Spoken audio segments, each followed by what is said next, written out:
Welcome back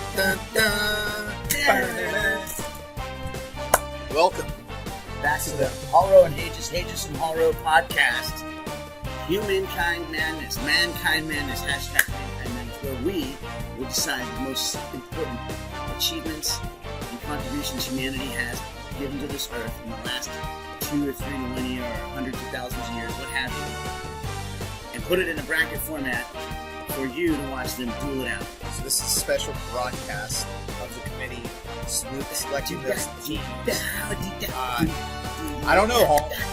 It's been I'm sure excited over great, it. Yeah. great millennia of seasons, right? Right. Like we've had the rise and fall of nations, peoples, idea. Like right now, we're in the middle of just possibly changing a whole, just me and the different species. Right. Who the heck knows? Seriously, I mean, it used to just be men and women, and now it's men and women, and men who used to be women, and women who want to be men. Now it's blow up dolls. You know? You have robots. Like, hey, I can put a chip in my whatever, my wrist. Am I a robot? Am I a man? I don't know. But we're not going to talk about that debate today. We're just talking about who gets in to get to the point of being able to put a chip in your wrist. Think about all the things that you take for granted every day of your life.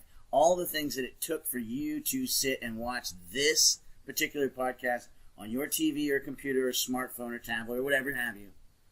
Instead of reading it in the newspaper or looking at an old photograph or hearing a chronograph. Those are all and so all new, that other too. stuff. Yeah, So exactly. new. Or look at, wall paintings, cave paintings from, hundreds of millennia ago from, prehistoric man.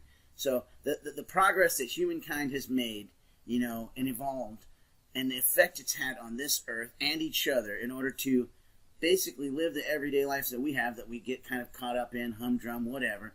And, podcast is the new du jour, kind of like entertainment. And everybody's got something to say. Well, unfortunately, they don't have anything to say as important as when it comes down to this is the most important thing that humans have ever done. So, kind of the most important. Never before this has happened. No, you've probably done some of your research, right? Discoveries. People love the rank the discoveries, but I went to public school, so unfortunately I cannot read. But I see what I can do as far as like just kind of filling in the blanks and playing catch up. But yeah, certainly we're in our inaugural podcast as well, and we have the benefits of our tech savvy Eddie Hajas and the not so tech savvy Luddite Hallroglyphics here, who's going to rely on ye old the gift whiteboard. of Gabby savvy. Yeah, the gift of Gab say. I savvy. will probably constantly stumble over my words in this podcast, stutter, pray. A lot of times I just stop my sentence right in the middle. You'll have to deal with that. But what we add and we bring to this this game, the pen is mightier than the sword. Yes, or is it? It's mightier in my voice, probably. No, but not just great. My thought process. The thought process will be evident throughout this whole thing. So what we intend to do in this episode here is the new selection committee for filling out 64, 68 most important achievements, so-called teams, that we will then put in the bracket format to duel it out in a tournament of Mankind Madness. Hashtag Mankind. Hashtag Mankind Madness. So we will take to the social media sphere. Stay tuned, TBD. For those logistics, I can assure you will be getting tweeters. They've probably actually already seen the Twitter at this point. And seen the Twitter. That's time space. That's amazing because we're like theory relativity. We're actually right now we're doing the podcast, but it'll be after the Twitters that we're speaking of. Interesting. Right now, that's deep. That's some deep stuff. Think about it's a that. Time wormhole. That's what it is. We are playing with time and space. We're going to be trapped into it until. After like maybe 2 weeks, we're going to meet at the same point. After the Twitters, after the Facebooking, and we'll be back real time. But right now, real progressive. We're in the present. You'll see us in your present, which will be our past. But we should probably just jump into this because this can go on. But we digress. The point is this: we know for certain, without any other permutations, experiments, whatever, that certain things are surefire, first ballot, Hall of Fame, mankind achievements. Yeah, it's definitely number one. Like these are where we expect to find our top seeds, number one seeds, etc. Right?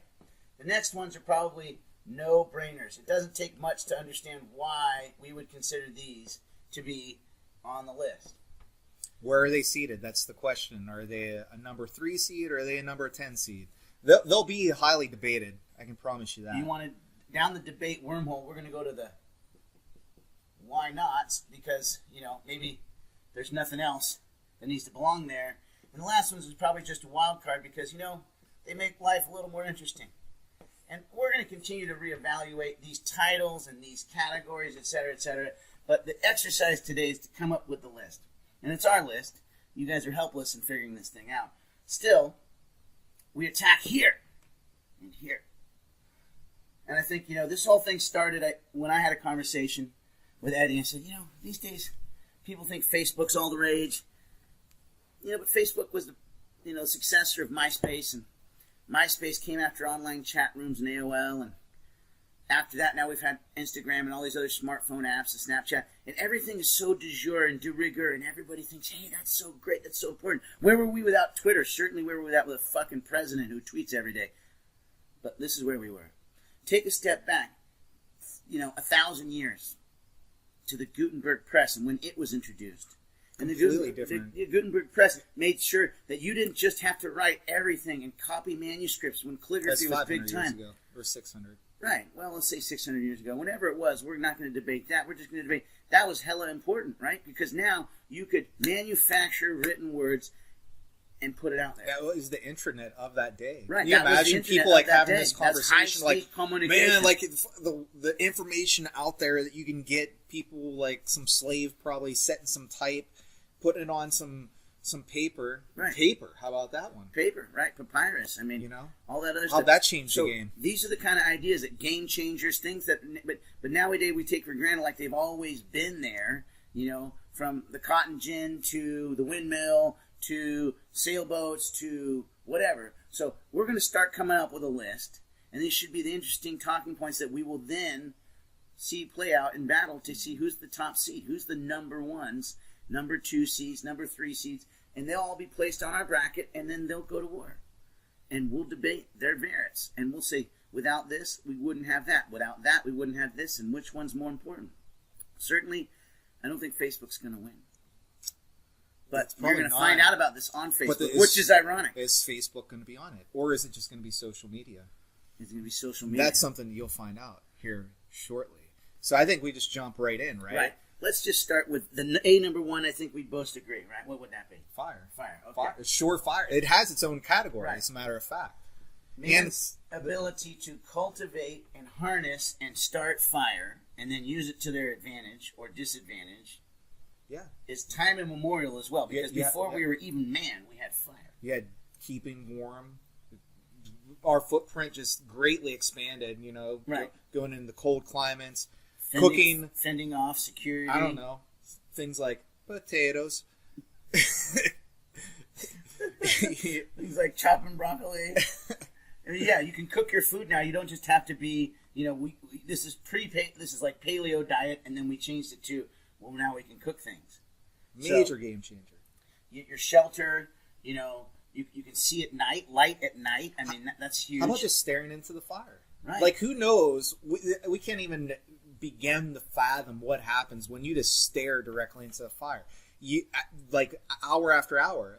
Actually, fire at one point was the TV. It was the TV. It's like, hey, come over. I'm going to have a fire. Check this shit out. And you all experience this when you go camping. You sit around a campfire or a bonfire at the beach. There's something innate in it, in our evolution, in our existence, that transcends bloodlines for millennia. It was just the only channel. Fire. And there's no chance that you'd be there or we'd be here without yield. It was just one station. It was popular. It was the most popular station on for TV. Thousands of. But every now and then you'd have a celebration. It's like, hey, we have to have a big fucking fire right now, right? Yeah. And we're just gonna burn down. Like there had to be people even back then just burning down like acres of forest just to do it, right? Yeah, why not? So it's it changed our nutrition, how we intake food, and even just how we celebrate life, right? So no brainer, fire. I don't even see it not being a number 1 haul. Right. Okay, moving on. Now there's going to be probably a little back and forth of how some of these other things pan out. I don't know. So what are you putting up there? I'm putting up the wheel. Yeah, the wheel, definitely. Right? This is a little Wheel of Fortune kind of moment here, but certainly they always say, don't reinvent the wheel. And I think that gives this the kind of preeminence of an invention, of an accomplishment that humanity has taken. Obviously, plenty of instances in nature of boulders and other things that were circular that showed the merit of a wheel, but they say don't reinvent the wheel. So really everything since the wheel has been reinventing the wheel at some level, from a horse and buggy to an automobile to a train.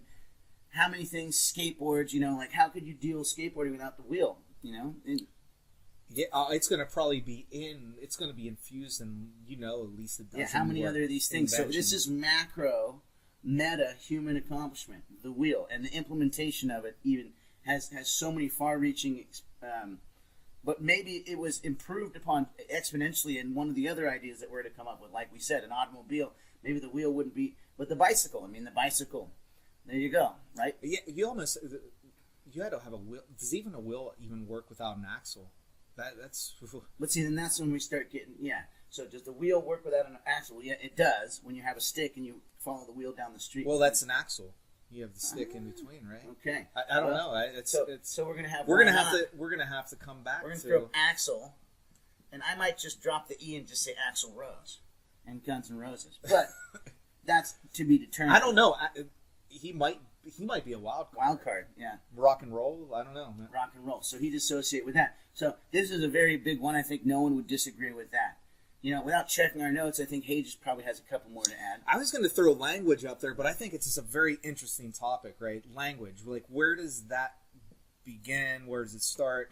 Does other animals not have language? We know that dolphins have a language, right? And they do communicate. And it's one of those things we talked about earlier. What it has to be innate to humans. So what is the part of language that's innate to us? We know writing is definitely innate. It almost seems like it needs to be another category.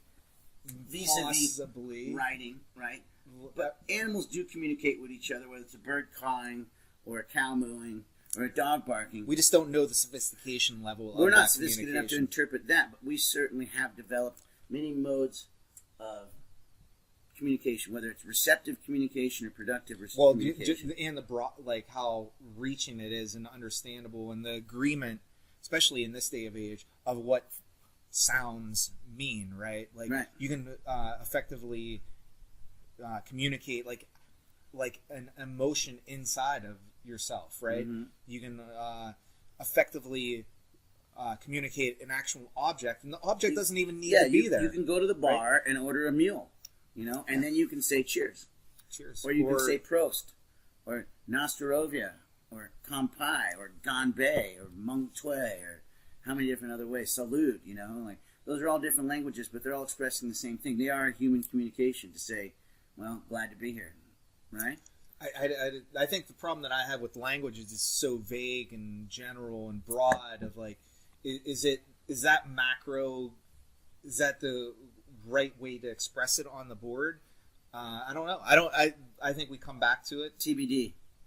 Examine it, because it, just like the wheel, it had that direct influence on writing, direct influence on probably even paper. At least half of the paper products are written upon, right? Other half are some artistic mode of creation. Well, from that, you said writing, but I'm just going to get rid of this and say, one of the meanings of language is transaction. So maybe we're going to start talking currency. Certainly they say that money is the root of all evil. And maybe language is actually the root of the evil of all evil. Because good vocabulary is a currency in of itself. Like we have the gift of gab, and we're filling up the hot air. This is our currency right now on our podcast. However, man is unique in the fact that we've come up with things, given them a value, used them to barter and transact with, buy and sell with, up to the point where we are today. We have virtual money. That paper money is disappearing. It costs more money to produce a penny than they're worth. That the debts are $17 trillion. The money's astronomically out proportioned, and it's worth more than human lives, it's worth more than Mother Nature. And I mean, so this is a positive and a negative, but it's a huge advent in mankind. A huge impact, yeah. For years, like for thousands of years. And it's also, you look at these, they're universal. So from here, like those three over there, definitely, maybe not even will. Fire is definitely currency. Yeah, I mean, currency, when you're maybe saying you go to like Papua New Guinea, or you go to like the middle of the Amazon, they still have valuable gems or stones. They know that something is worth it. But this goes back to supply and demand. How about trade? How about just trade? Okay. Like, I didn't even have it on my list, but is trade more important than currency? Like, you're putting it all the way over to why not? Trade probably happened before currency, right? It probably did. I'm saying these are derivative. They are derivative. So, and it's just now that I'm confused. I'm confused. Paul, you have the why not, the trade. Right. Well, you're confusing the people out there, probably. I'm confused myself, but I think we're spitballing here. We're trying to say, this is tangible. This is intangible. This is tangible at some level, and these two are certainly tangible. The trade is like one of those things. Yeah, it's not a specific thing, very intangible. But so I'm erasing it. I don't know. I'm putting. I think we just need to keep it on. We need to let it erase. But I'm not leaving it in any given place. But I'm just saying, why not? It's probably way too vague. He just said it. I think it's too vague to stay trade, but I want to keep it up there just to see if it implies something more specific. So I'm going to come up with a system here where blue is cold and red is hot. So we're just going to give trade in a blue and say maybe trade. We know the fire's hot. Will's hot. Check. I would give currency a pretty hot because, like I said, in today's day and age, we didn't have this podcast, this computer, this internet, this living situation. You can put it hot. It's on there. It's in the tournament without a doubt. Right? Okay, so there we go, and we're making moves. So I have that. I think Hajas is that. I hope you at home are starting to figure out what we're doing here, because the end result is we're going to put all these on a bracket, and we're going to put them and pit them against each other, right? So 2 teams here and 2 teams here go to 2 teams against each other to 1. So we go from 4 to 2 to 1. That's the basic system that we're approaching here. And we start putting these in, but hopefully fire and wheel, currency, language will be all separate. They're not going to meet in the first couple rounds. You're going to have to wait for that battle. Maybe a Sweet 16 at best. They just have way too many star players on to contend with. Think about that. Hey, how about the 4 categories again? Discoveries, inventions. Mine were discoveries, inventions. What the hell did I call it? Some sort of game changer, paradigm shifts, and wild cards.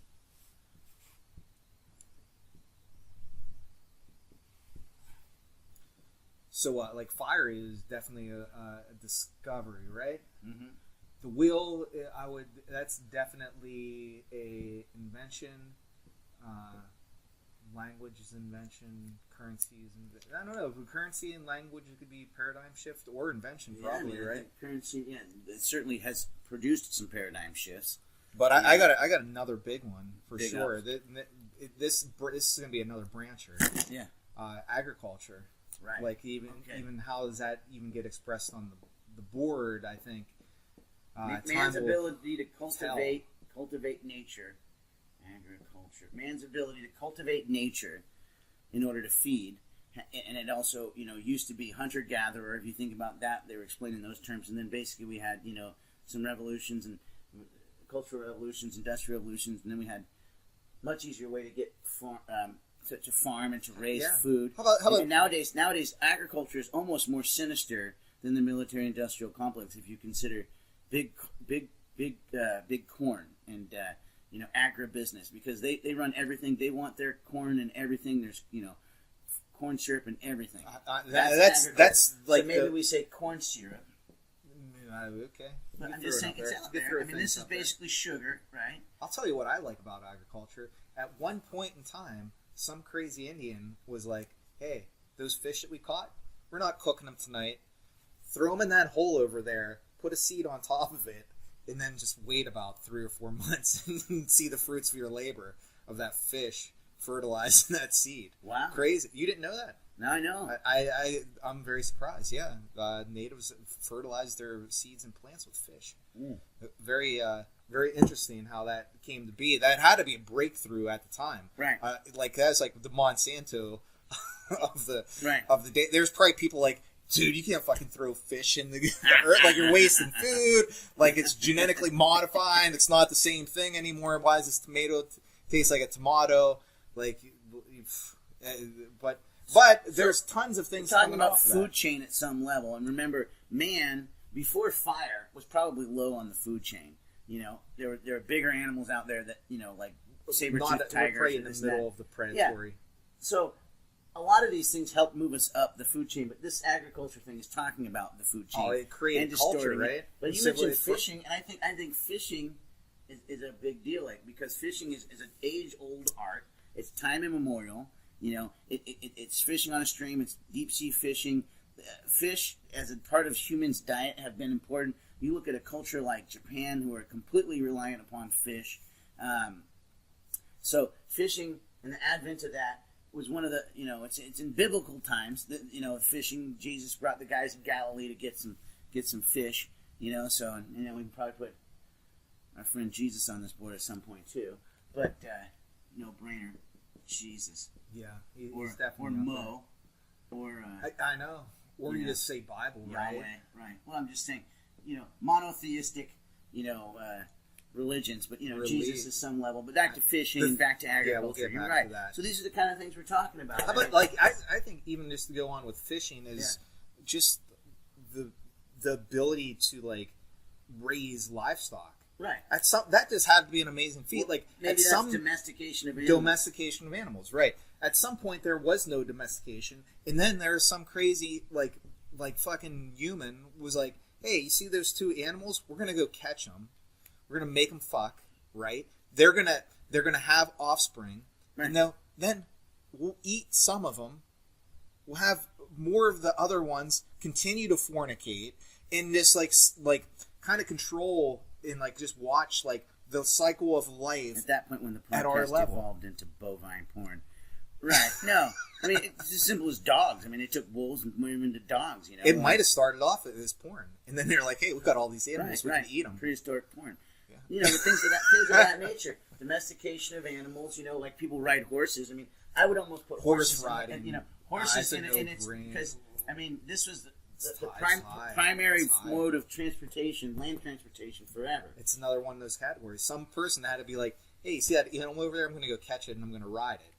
Like, right. That's you think that animal wanted to be rode? No way. We'll and see. Then it's like, hey, horse, we're gonna give you a good life. We're gonna get your food for you. You're not gonna have to go find it. You're not gonna have to like fend off the saber-toothed tiger or whatever the fuck it is, right? But you just need to let me ride on your back. And then we're gonna put a 90-pound, 4-foot-tall midget on your back, and we're gonna race you around a track and put money on it.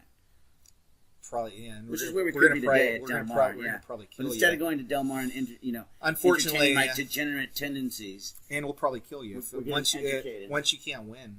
Right. Once you're not if you're not showing, you're dead. So that's where the horse is gone, unfortunately. Right, and this is transportation, and that's a whole other kind of thing because transportation probably too macro. Well, yeah. It's I'm not saying transportation belongs on that. I'm saying this is kind of what it is. One of the things that's always amazed me is being able to navigate by the stars. Stargazing, absolutely. Absolutely, like knowing... Stars, astrology, astronomy, right? And everything from then. Because everybody lives underneath the stars. Everybody lives underneath the same stars at some level. And to know, like, that star will take you to those people... had to be a great... Right, and stars have been gods. They produce some of the best stories out there. They've all got names. You can put your name on a star. We live next to a star. We wouldn't have, any Earth without stars. Another thing... That's not a human concept. But to boil it down to when humans learn to harness the stars, right? And maybe that's solar energy at some level, too. Now we're brainstorming. We're tearing this thing up. We're tearing it up. There's so many permutations that come from the stars. The stars don't belong to humanity, but navigating the stars, they go back. It's like the fire. Horses don't belong to humanity, but they learned to ride them, and they took it. Fire didn't belong to humanity. Humans probably didn't invent. Yeah. The There wheel were on the there way. were two stations on TV back then. There was Fire and there was Stargazing. That's Yeah, it. stargazing. Like, and that's what you do. Hey, Hallro, you want to come over? I'm going to be watching the stars tonight. Ugh. Damn right. Yeah, like we're gonna watch the stars. And this star is that. We're gonna name. watch them slowly move through the sky. We're gonna track where they are through the whole year. Right? They're Right. constantly shifting. Some are stable. That North Star just. It's like, hey, North Star is up there all the time. All the time. And now we can base all of our movements off of those patterns in the sky. And then we'll make up some bullshit stories. I don't know, maybe not. They Like can there's tell you probably what, like they can tell you we what don't know about season that. it is, and then that goes like, okay, we can go over here and say, how about weather projections or weatherman or whatever you want to call it? Because through the stars and through the seasons, we've learned to predict weather, and that's how you know it's time to get out of New Orleans when the rain's coming.